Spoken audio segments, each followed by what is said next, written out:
एक गांव में पप्पू बोलकर एक व्यक्ति रहता है। उसके जंगल में रहने वाले आदिवासी लोग अच्छे दोस्त थे।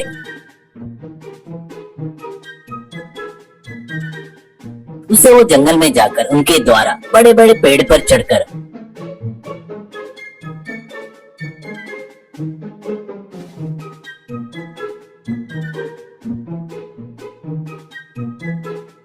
पहाड़ियों पर जंगली शहद को लेकर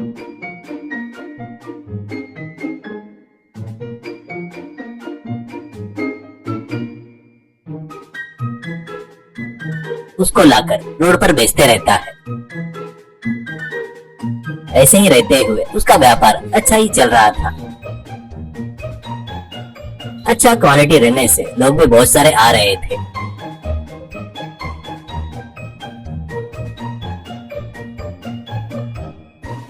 इससे एक दिन जंगल में रहने वाले जम्बू से पप्पू, यार ये जंगल का शहद दिन भर यहाँ आकर लेकर जाना बोले तो बहुत तकलीफ हो रही है। ऊपर से इतनी मेहनत करने के बाद भी ज्यादा कुछ नहीं बच रहा है। कस्टमर को अच्छा सेटिस्फेक्शन हो रहा है और मुझको खुशी नहीं मिल रही है यार। तो जिम्बू कुलू कुलू कुलू कुलू कुलू, क्या दोस्तों इसके लिए इतनी मेहनत कर रहा है। इन मधुमक्खियों की एक रानी रहती है, उसको अगर किडनैप कर लिए ना बाकी के मधुमक्खी अपने आप आ जाएंगे। तो चिंता मत कर, मैं पूरा जंगल ढूंढ कर चलिए 4-5 रानी मधुमक्खियों को लेकर आ जाऊंगा। तब तू बढ़िया घर पर ही कहाँ भी रखा दो, तेरे पास शहद भर कर देंगे, तब तू बढ़िया बेच सकता है। ऐसा कहता है। पप्पू बहुत खुश होता है और उसको धन्यवाद भी बोलता है। उसके बाद जुम्बो जंगल पूरा ढूंढ कर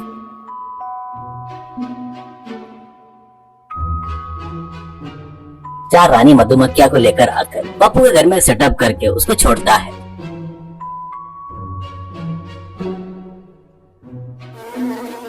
ऐसा रानी मधुमक्खी आने से जंगल में सारे मधुमक्खियां वहां पर उड़ते हुए आ जाते हैं।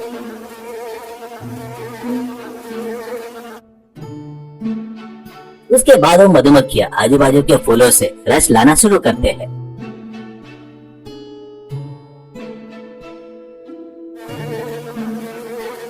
ऐसे वो रस लाकर फिर से पप्पू के घर पर आकर बॉक्स में शहद को छोड़ना शुरू करते हैं। ऐसे कुछ दिनों में ही स्वच्छ शहद तैयार हो जाता है। उसको सभी लोग घर पर आकर ही खरीदते जा रहे थे। इससे पप्पू को भी बहुत पैसा बचना शुरू हो गया। वो सब देखकर वहाँ आजू बाजू में गुड़ के पाक को शहद बताकर बेचने वाले चिंटू और बंटी को बहुत गुस्सा आता है।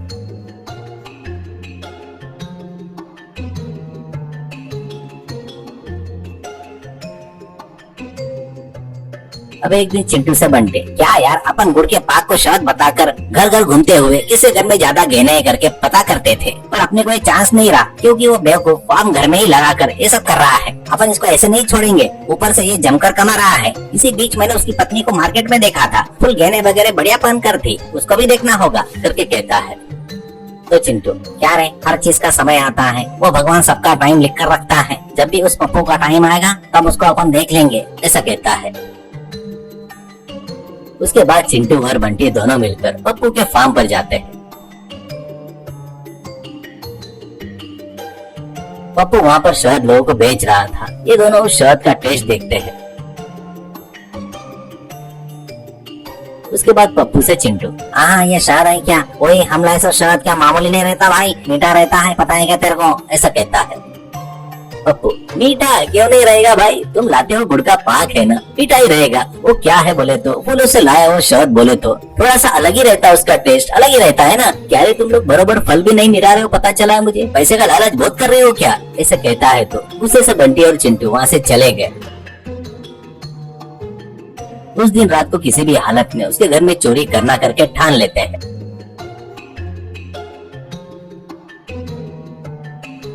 ऐसे ही रहते उस दिन बादल गिरकर आए करके बारिश हुई तो शहद पूरा खराब होगा करके ऐसा डाउट आकर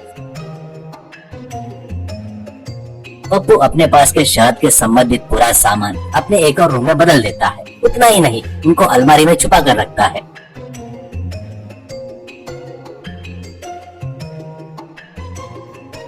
कुछ देर बाद घर में चोर आते हैं। वो दोनों कुछ पता नहीं रहने से घर में छुप कर रहते हैं।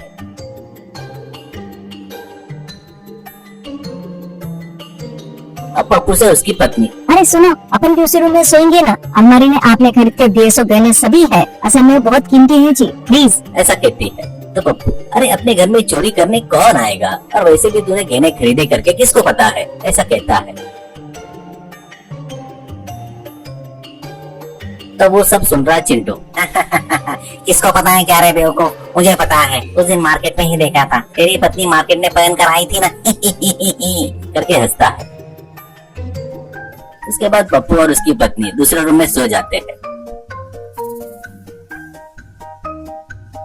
कुछ देर बाद चिंटू और बंटी दोनों धीरे से उस अलमारी वाले रूम में आते हैं।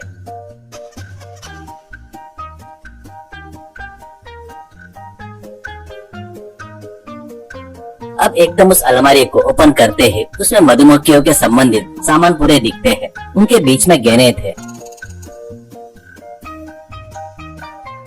उनको देखकर चिंटू से बंटी, अरे ये क्या रे, इतना वायलेंट है ये, गहने की चौकीदारी करने के लिए मधुमक्खियों को रखा। अरे बाप रे, ये अगर सांप पकड़ने वाला रहता तो सांप को भी रख देता था शायद। अरे फिर भी अपन झुकेंगे नहीं यार, चोरी नहीं किया तो अपमान होगा, किसी भी परिस्थिति में उसको छीन कर लेना होगा, ऐसा कहता है चिंटू। अरे छीनना नहीं तो क्या रे, मैं अभी छीनता हूँ देख, कहकर फटाक से पूरे मधुमक्खियों को हिलाकर गहने खींचता है और एक ही दम फटाक से सारे मधुमक्खियां पूरे बाहर आकर उन दोनों को घेर लेते हैं। उसके बाद उन दोनों को पागलों जैसा काटना शुरू करते हैं। वैसा काटने से दोनों पागलों जैसे चिल्लाते हुए इधर उधर भाग रहे थे।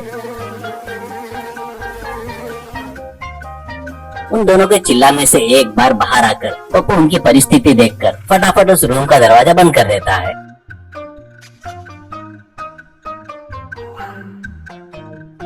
बस अब उन दोनों को बाहर आने का रास्ता ही नहीं रहता। कुछ देर बाद वो लोग गिर जाते हैं।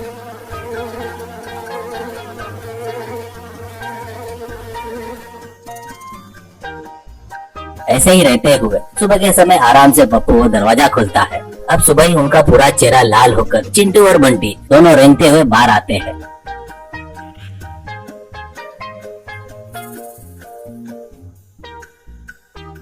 तब उनको देखकर पप्पू, अरे तुम दोनों यहाँ अंदर क्या कर रहे हो, ये कैसे हो गया रे, क्या हुआ रे, ऐसा कहता है।